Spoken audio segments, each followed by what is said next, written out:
Listen, everybody, thank you. It is that time of the evening, and you heard this name all through the early part of the show. Without question, the man of the hour, it is time to introduce our keynote speaker for tonight, Dr. Robert Sinnott, also known as Bob or Doc, a loving family man, loyal friend, dedicated surgeon from the Lehigh Valley Hospital. Bob is, of course, Philly born and bred, raised in the area, and now, of course, it all makes sense with Philly being a city of brotherly love. You can feel the love in the air tonight. Bring it on back again. Ladies and gentlemen, Dr. Bob Sinnott.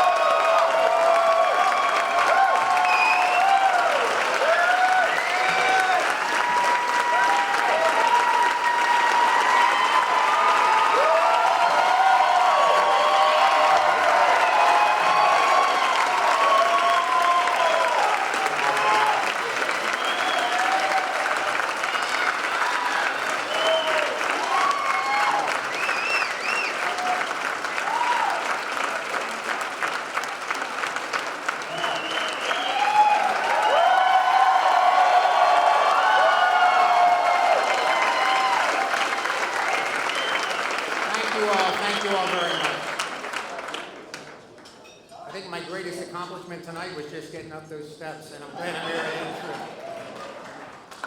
So, good evening, everyone. Dr. Patterson, ALS Hope Foundation board members, Temple University trustees, fellow physicians, family, friends, and members of the ALS community. Welcome. This is the third ALS Gala, and by far the largest. Thanks to all of you.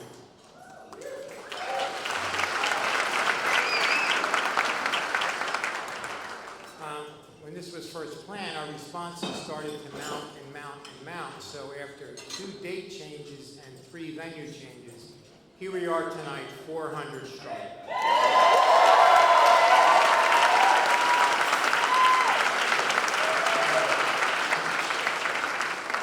Also, because so many of my children's friends are here, we had to put in a special request to order a little more Miller Lite. So I think we should be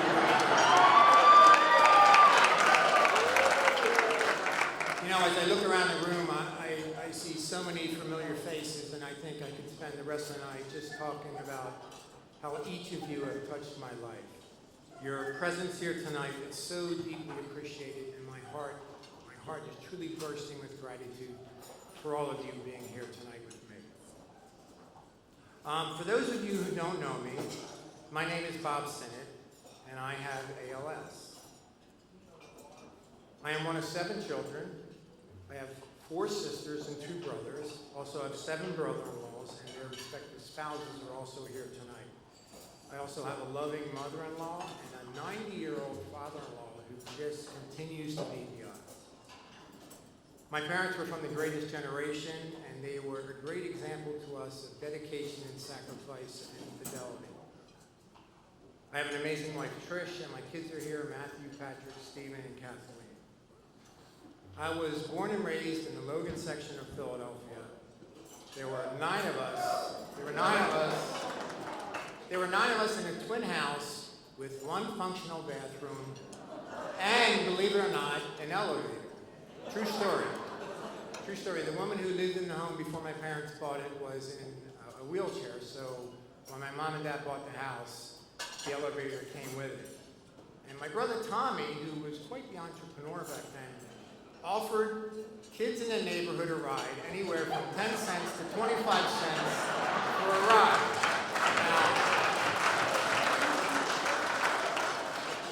Now, he never shared those revenues with us, but he has assured me that at the after party, he's buying all the drinks. You know, growing up in Logan, Holy Child Parish was a true inner city experience. It was filled with tons of kids, unsupervised, no travel sports, unsupervised games and activities, common value systems, and the formation of lifelong friendships. And to this day, for the past 40 years, my childhood friends and I gather on the Wednesday night before Thanksgiving, and we share laughs and memories, and so many of them are here tonight, and I'm truly blessed to have them in my life. So,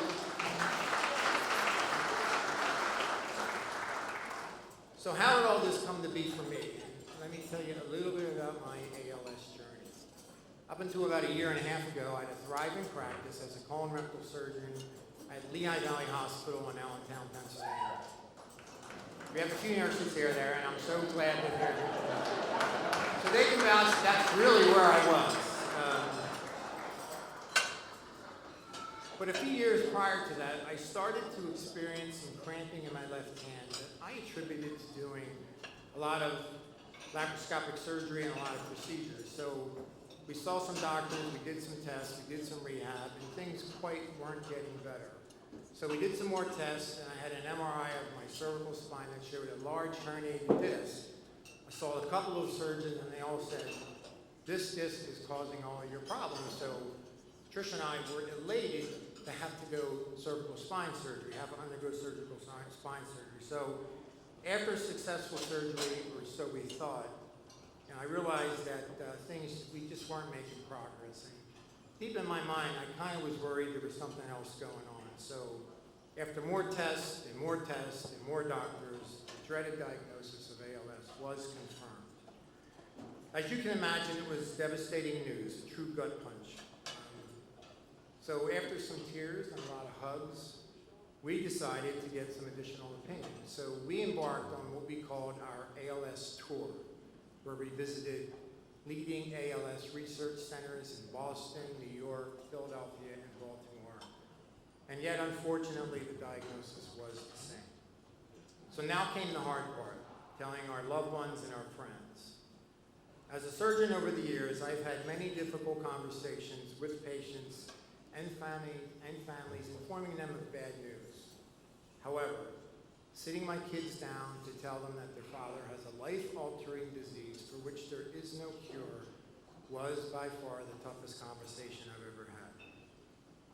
But I'm so grateful and so proud of their incredible strength.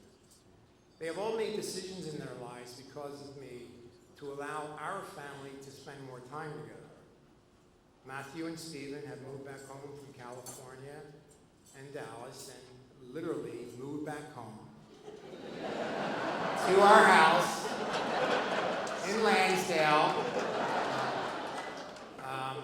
But Kathleen is still the senior tenant.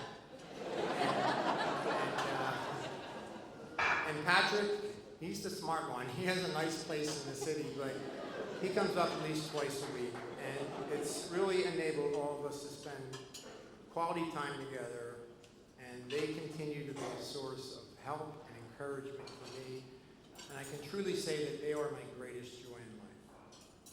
When it came to telling our friends, Trish sent out an email, and when I came home from work one evening, our house was filled with about 40 family members and friends who were just there to offer support for me and my family. We have a special community up there in Montgomery County, and so many of you people are here tonight. And everyone just comes together to help. And I'm so deeply grateful for your friendship. Early on, Trish and I knew that the strength of our family and our friends and our faith would provide the foundation for us to face this new chapter in our life. But we also needed a home base for our medical care. The ALS team at Temple was recommended by a friend, and at our first appointment, 3 things became obviously apparent. The first was Dr. Terry Patterson. At our first meeting, Trish got a bit emotional, so Dr. Terry stopped what she was doing on the computer. She grabbed the tissue, she put her arm around Trish, and she calmed her with understanding and compassion. It was truly a special moment. Today doctors are asked to wear many hats. They're asked to be, first of all, they have to be clinicians. But they're asked to be administrators to oversee budgets and departments. They're asked to be educators to mentor young physicians. And they're asked to participate in research to make sure it's being done ethically and with proper oversight. And somewhere in that whole balance, you have to have a personal life. Sometimes this can result in a physician losing the human connection, and they forget their role as healers. Well, I am convinced after watching Dr. Terry that she is one of the few who can wear all the hats. So to Dr. Terry, I thank you.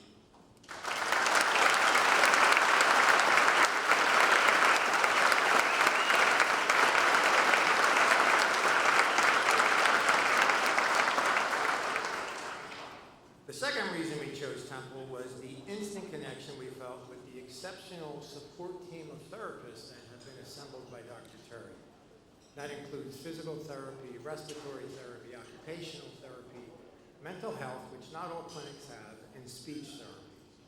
They are all here tonight, and you will meet them shortly. I would like, though, to share just a few experiences from my first meeting with some of these therapists.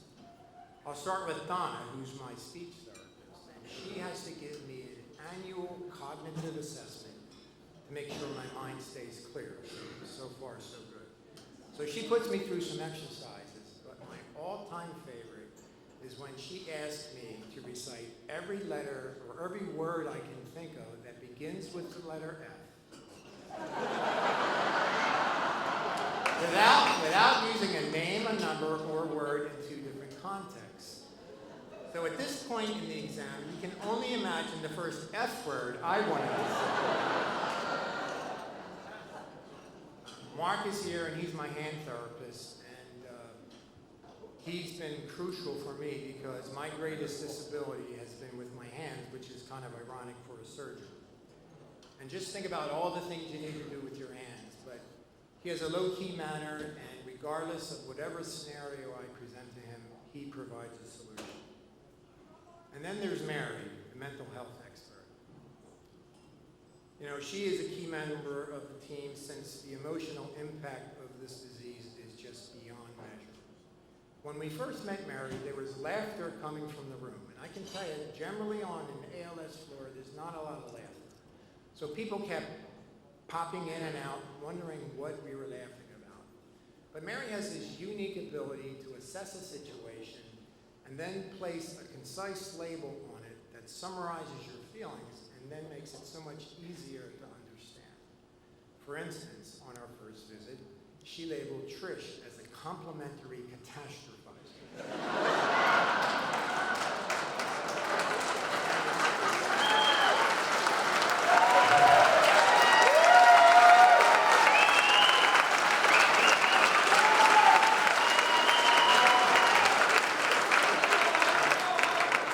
And she was so pleased to have a title. And if you get a chance, you can ask Mary exactly what that means.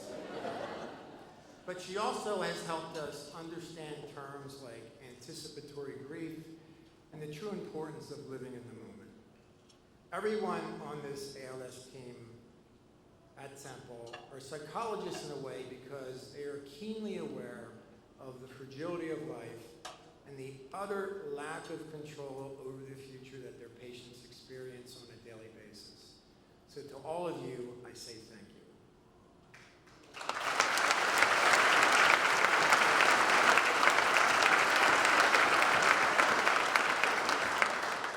And the third reason we chose Temple was because of my mother. My mother, you're wondering. Not only was she the perfect wife and mom, she was also a registered nurse, a very proud alumni of the Philadelphia Graduate School of Nursing, which was the premier institution back in the day. For many years, she provided compassionate bedside care to patients on the 11 to 7 shift at Temple. We all didn't know when she ever slept. So when I came to Temple, I have to be honest, I felt her spirit with me that first visit. And I saw a little bit of her in Dr. Terry. And I said, this is the place for me. And the final reason we chose Temple was because we were inspired by the famous Acres of Diamonds speech by Russell Conwell, who was the founder of Temple University, in which he said, "Why go far afield to seek your fortune when you have acres of diamonds in your own backyard?" So to Dr. Terry and her team, you are our diamonds.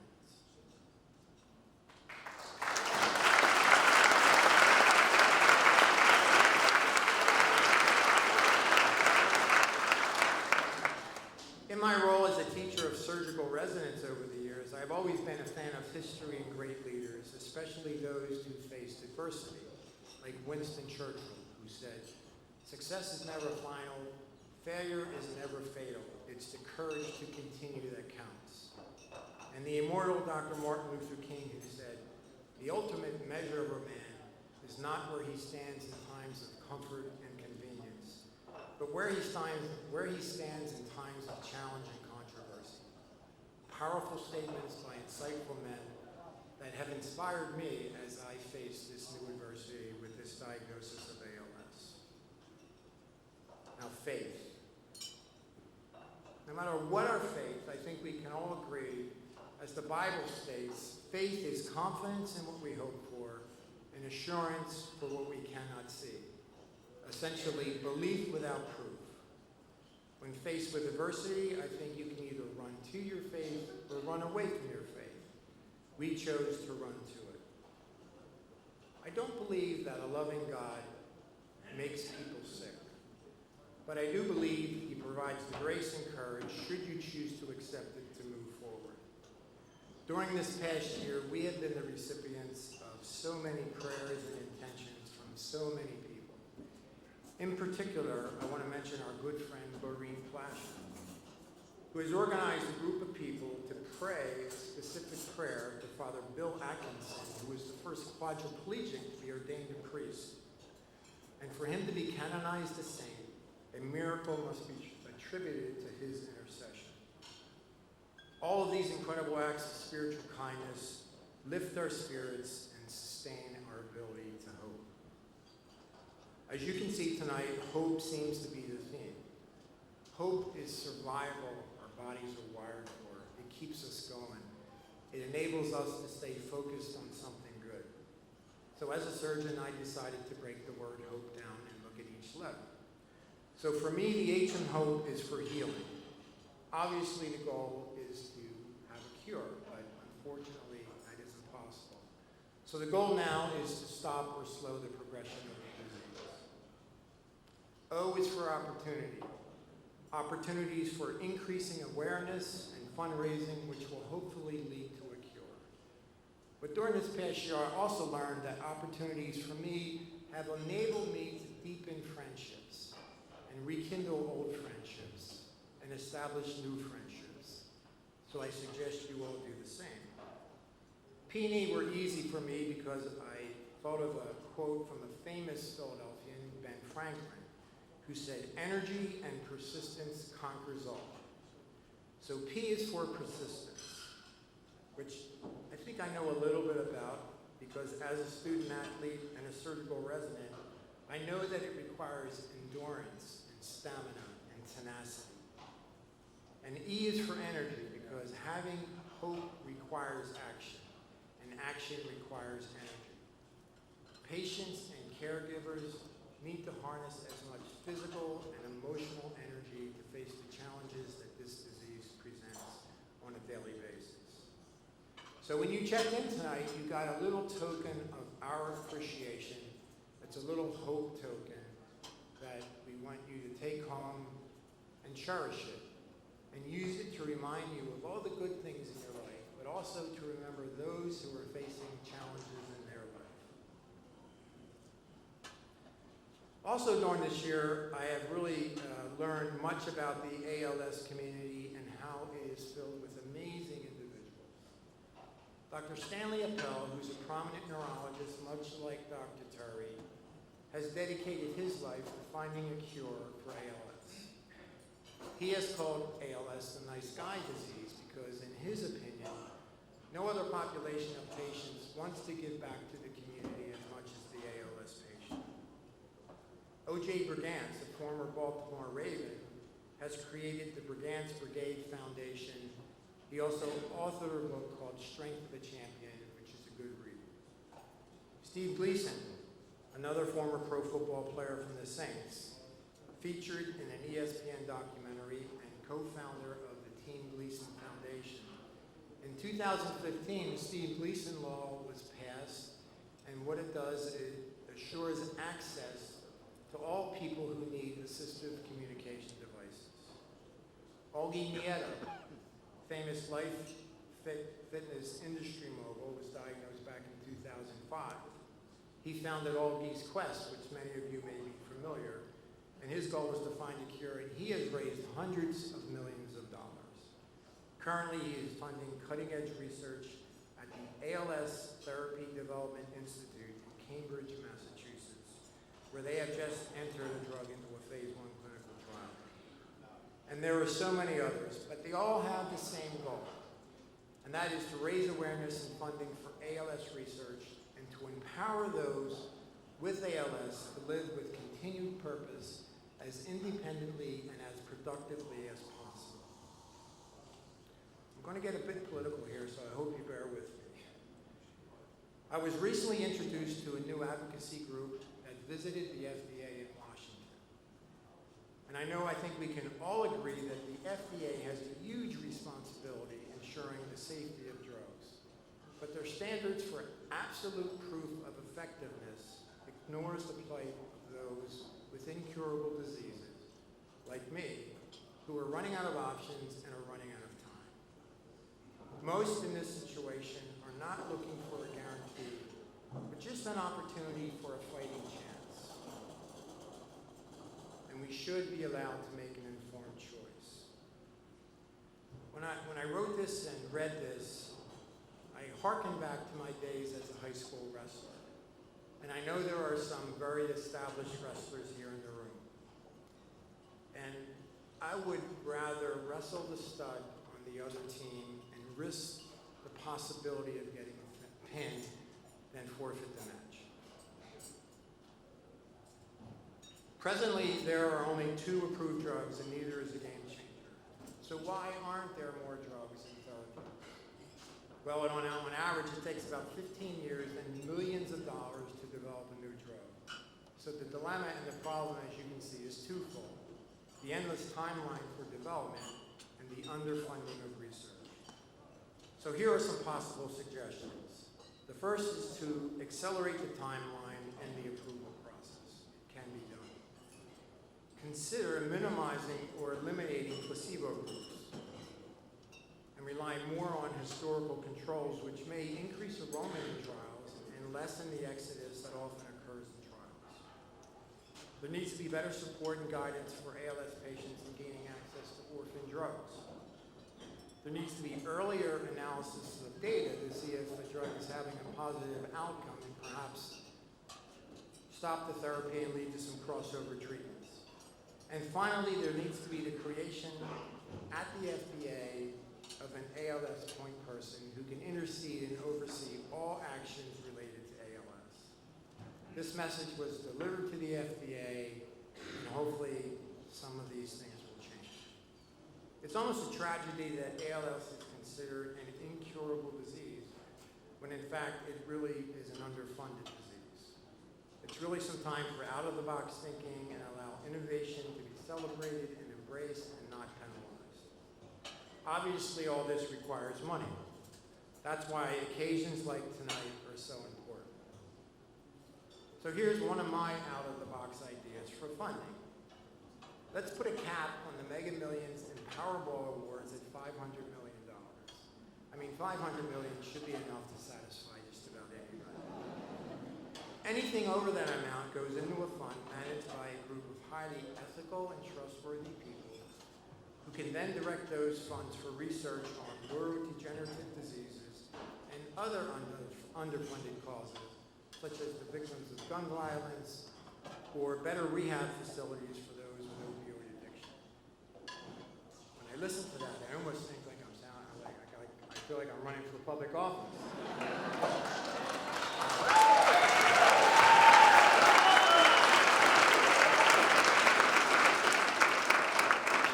So maybe that'll be my next call.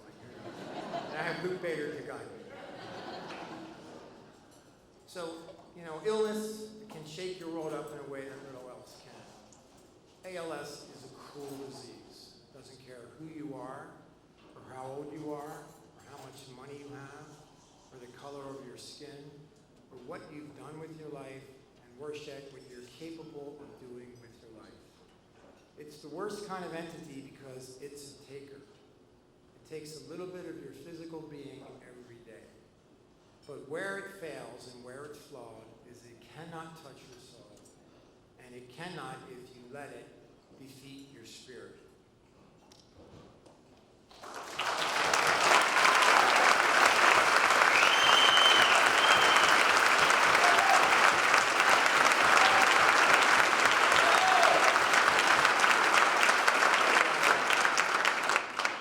friend of mine asked me, is there a message that I would like to leave with everyone tonight?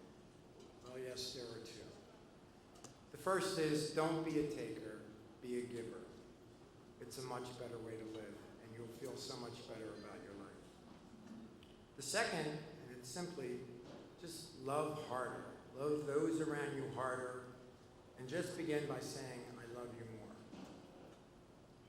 Speaking of love, I'd like to ask my wife to come forward with me right now, if she could.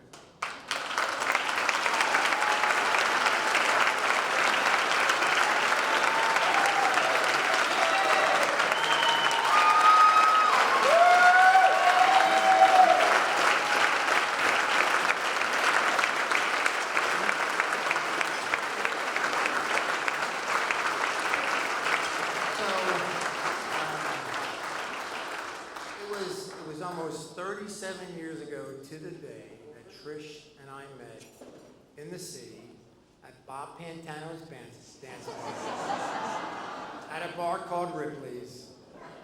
I was with my buddy Jimmy Ho. So without Jimmy, I don't think we'd be here. And she needed a ride home, so I was happy to oblige. And fortunately for me, I've been driving with her ever since. And I am happy to say that we recently celebrated our 34th wedding anniversary.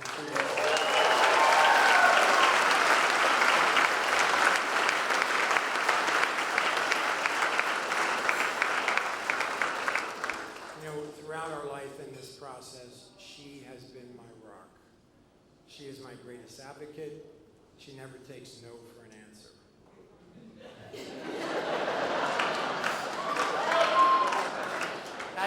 That's mostly a good thing.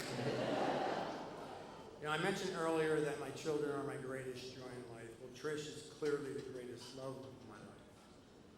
As we approach each and every day, something new is presented to us.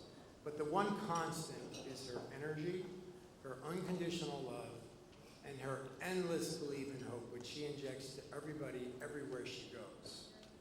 So I'm a lucky guy.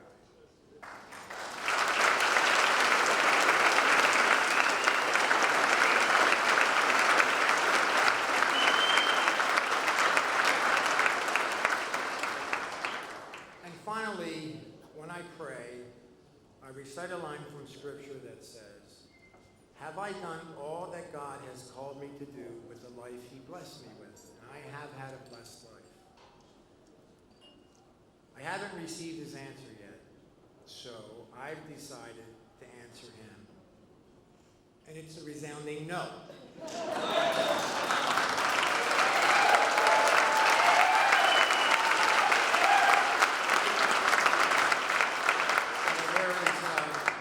There is so much more that I will do in my life. I will continue loving Trish and my children. I will continue making memories with all of you. And I will, with every ounce in my body and every fight that I have, continue to fight against ALS. So thank you very much for being here tonight.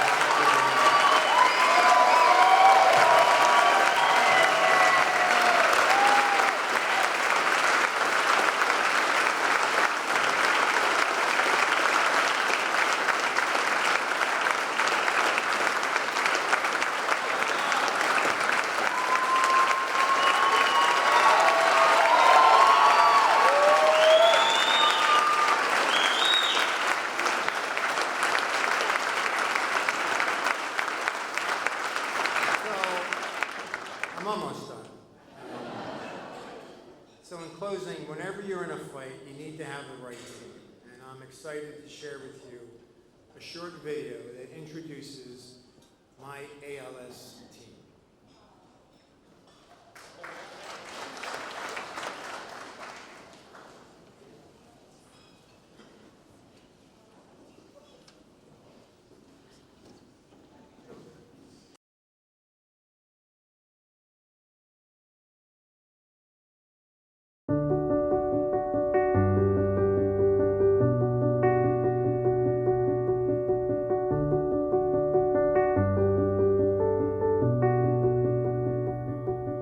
My name's Terry Hyman Patterson, and we're here at the MDA ALS Center of Hope, and I'm the medical director of the center.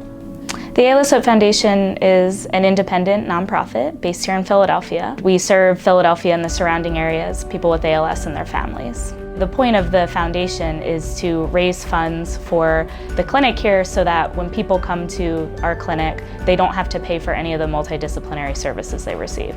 The establishment of the ALS Hope Foundation came because our primary funding source left us. So what we do here is we're a multidisciplinary team clinic, and that means you're going to come in and you're going to see the entire team. You're going to see a physical therapist, occupational therapist, nurse, doctor, respiratory therapist, mental health specialist, social worker, the whole team. You get the care you need at every step of the way, and you come to one place and you have experts in all the fields you need. The ALS Hope Foundation just puts structure around the whole treatment process.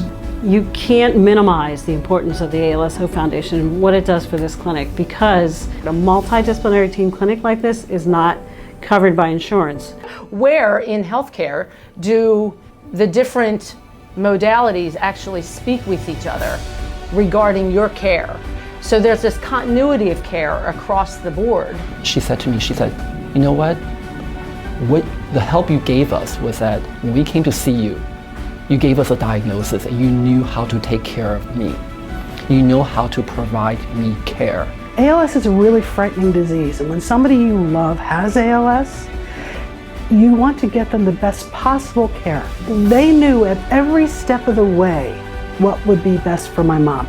Everyone has someone that they've lost or that they've gone through this experience with, and I think each of them brings that knowledge and that memory with them in their treatment of patients. It's all about the patients to make sure that they get the best services and that there's cure for ALS. And so that's very important to everyone in the team. I don't think you can ever meet or take care of somebody living with ALS and not immediately become committed. We can't provide the comprehensive care that we do without the support of the ALS Hope Foundation. They'll offer you love, support, something that ALS patients look for. My big responsibility is making sure we have enough funds to continue our work. We don't have an endowment. We don't have a major donor that keeps us going every year. We really depend on small donations. It's important for people to donate because we have to keep it going. It's important because time is of the essence. It is important because insurance doesn't provide things like this for people. So why support? Because they have enough already. These patients and families have got enough to deal with. Let us be here so we can try to take something off their plate, make something a little bit easier. Oh my gosh, my hope for the foundation is to have its own location, its own site, its own facility. We really want to help the children, we want to help the caregivers, we want to have a van, we want to pick patients up. Have everybody work full-time at the center, perhaps have a state-of-the-art facility where we could actually do some of the therapy we recommend on site at the same time. There is a very unique family in ALS, right? It's a rare disease. It affects, in my opinion, it seems to affect only the courageous. My mother passed away 12 years ago, and I will always be grateful for the care she received here. That's why I'm here. So I think that hope is such an obscure word, so I looked it up. The definition that stood out to me was a positive practice to pull us through. And we are here to help pull you through. I may not see it now, but there will be a change in the future. And that's what I'm kind of working towards is, can I contribute to this greater change that's coming in the future? We always hope for a cure. That's the main thing. I hope I don't have a job.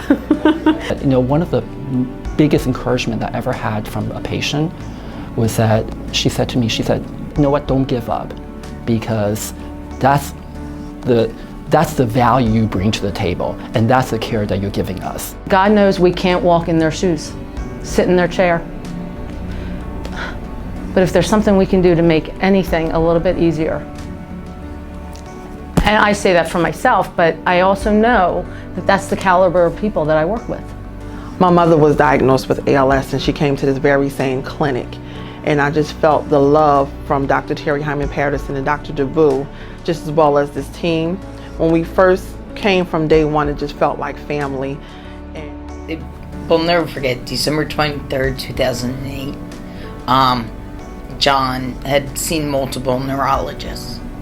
We came here, they were just like, no matter what, we're family for me. You're gonna get a lot of that. Right. It was the first thing she said. She's like, this is what it is. It's ALS. There's no treatment. There's no cure. But we will be family. And I've never felt such love as I have with the ALS team, the Hope Foundation.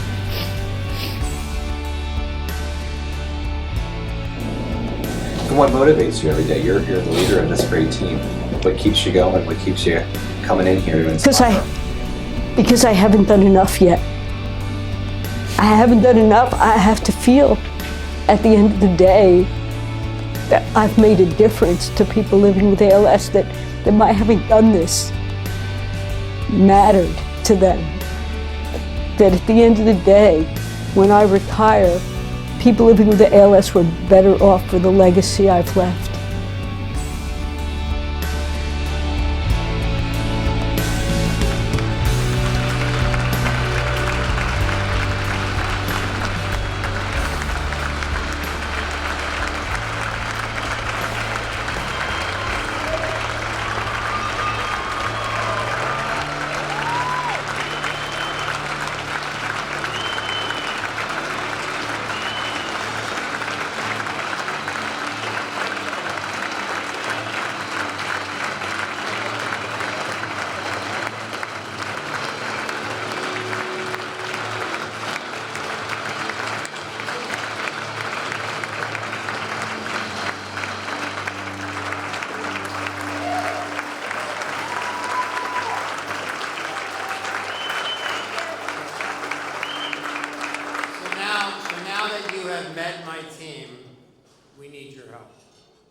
So many of you have asked me what you can do for me.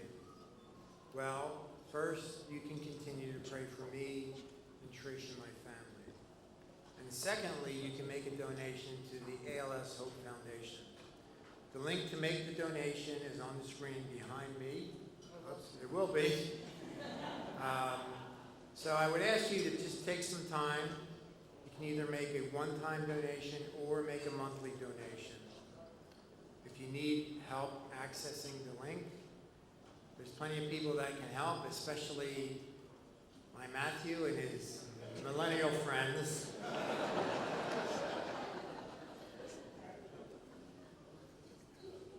You know, the monthly donation may be the easiest thing to do, because if we have 400 people here in the room, if 10 people make a donation, that's $4,000 a month. That's almost $50,000 a year that can be used to turn a janitor closet into an exam room, or a better allocator, or a better machine to run a centrifuge for lab studies, or so many other things. So take out your phones. You can access the site. There you go. Take them out. Please do what you can for this amazing group of people. And again, I'm so deeply thankful and appreciative for everyone to be here.